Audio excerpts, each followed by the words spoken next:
Hey, how's it going, everybody? My wife loves her coffee. I bought her a new coffee machine for her birthday, but as you can see, it's the top of a dishwasher. It's the only space she's got to make her coffee. So I think today I'm gonna plan and execute a new coffee table to go in this kitchen. So I think the table's gonna be yay big, yay wide, real old house. We're gonna see exactly how it looks. So what I'm thinking is, all right, so basically this is my reference, and I have some tables that I saw on Amazon and Etsy. They're going well over $1,000, and we want to get that aesthetic, but with an epoxy layered top. So here's what I'm going for. Look at my references, and this will be what I end up with. So let's see how it goes. Also, for reference, I have no idea how much this is going to cost right now. All I know is what I just paid for the MDF is about $100, $92. So I'm already $100 in before anything else. Let's hope I don't spend more than $1,000, because boy, it could get expensive getting a coffee table for your wife. A coffee bar incoming for the wife. Let's go in 3, 2, 1, begin. Cleaning up my space. The garage is filthy, just packed with projects. Procrastination at its finest.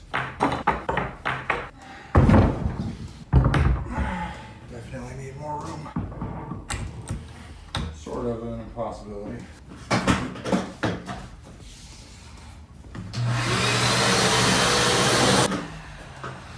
Everyone keeps saying the benefits of countersunk screws, and I'm like, I don't see a benefit.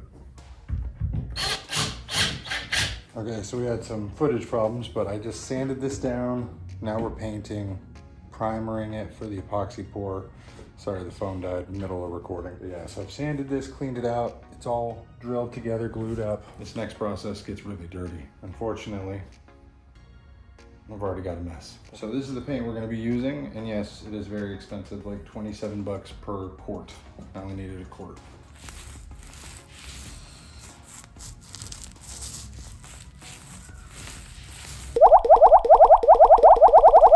Did you know this is as black as my soul? So this is the base. Legs are coming tomorrow. Like, comment, subscribe for the final product. Let me know how it looks. Well, doing the back. This will be the last of it. And then once we get the legs in a day, I'll mix up the epoxy. We'll do the pour, attach the legs, bingo.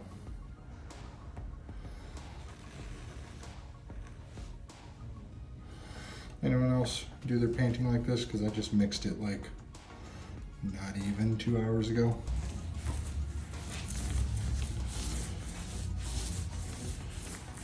You really don't underestimate how great this is gonna look once there's epoxy over it. Normally people just put a banding around the edges, but somebody else gave me some tips that this is going to make it a lot darker, a lot more shadows through the epoxy, and I don't have to use as much pigment or dye. So we're gonna see. Got my new Cuts-All disc. We're gonna see how this goes.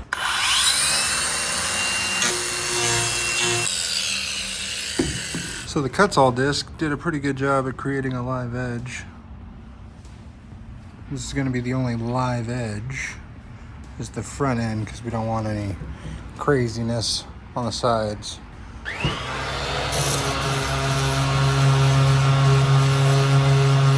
right, so I've hit it with 120. That should be done.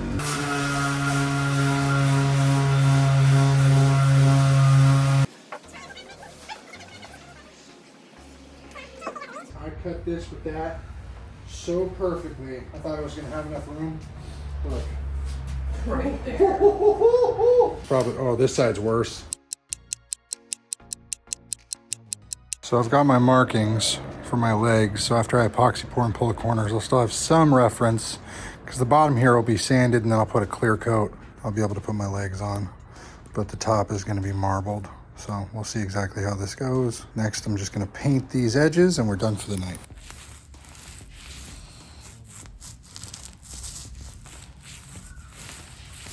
So I've already poured my A and B mixture here. Looks kind of crystalline. We're gonna see exactly how it mixes up.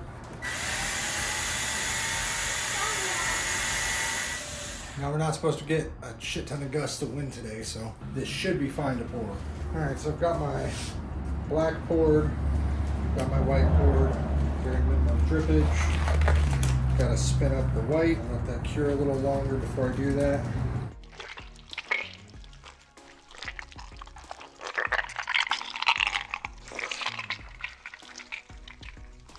Okay, so pour is done, everything is done. Ruined a pair of tweezers, trying to get all that nasty gray that cured way too fast. Way too fast because I left it in the container. But yeah, she is pretty. Now this is only technically 2 pieces of MDF cut straight down the center and then glued together. I'll do some light sanding and a clear coat, and then I will mat that coat and put the legs on. Okay, so skipped a step. Apparently I'm out of hard drive recording space, so I have put legs on. I need to do a final pour on this. You see that I've already lightly scuffed my top. Are these little guys here, where they're almost like indents like this, or some of these like little ones here, but these will all come out. There's a big one here,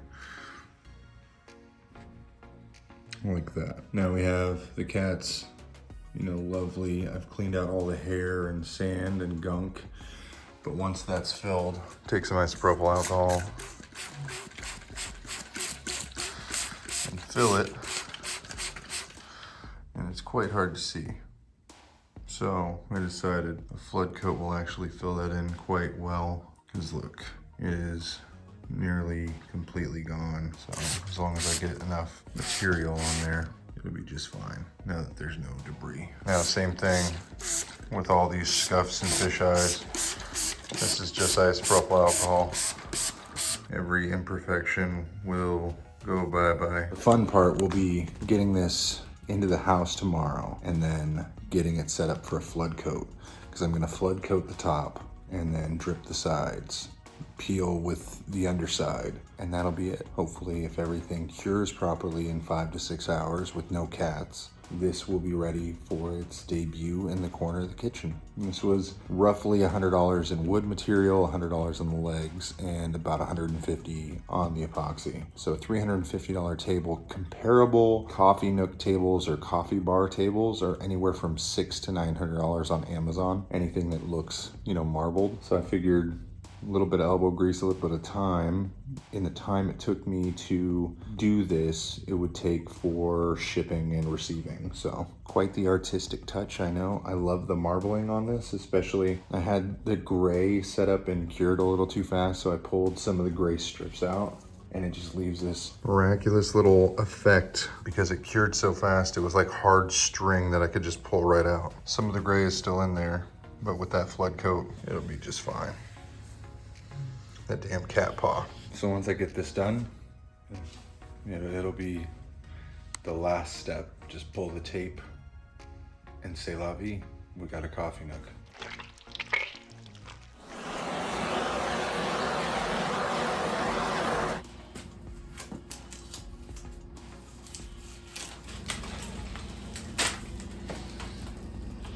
That's exactly what I wanted.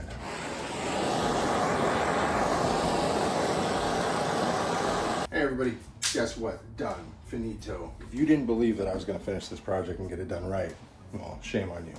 Look at how amazing this looks.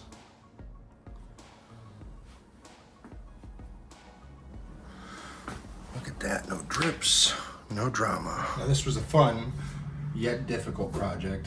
The clear coat, we may change to a flat matte because there's a couple of dust particles in here, but nothing crazy. I fixed the paw print, you can't even tell. None of the points of contention, you can tell that live edge front is just amazing. Need to wipe down some of the dust that's been falling after it's cured since we've opened the doors and whatnot, but this is a lovely project. And for a total of $342 to have a $2,000 coffee bar, yeah, it's nice. Once it's pushed into the corner and everything's on here, we'll have some coffee mats and fun stuff, and it's solid as a rock. Like, comment, subscribe if you want to see more projects like this, and welcome to Christopher Loves Life, where I do all kinds of DIY things.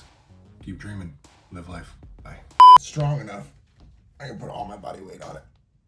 Yeah, life can be super happy, life can be super sad. I'm trying super hard to separate the good and bad. I go back to my future just to get to my past, but knowing me, my DeLorean will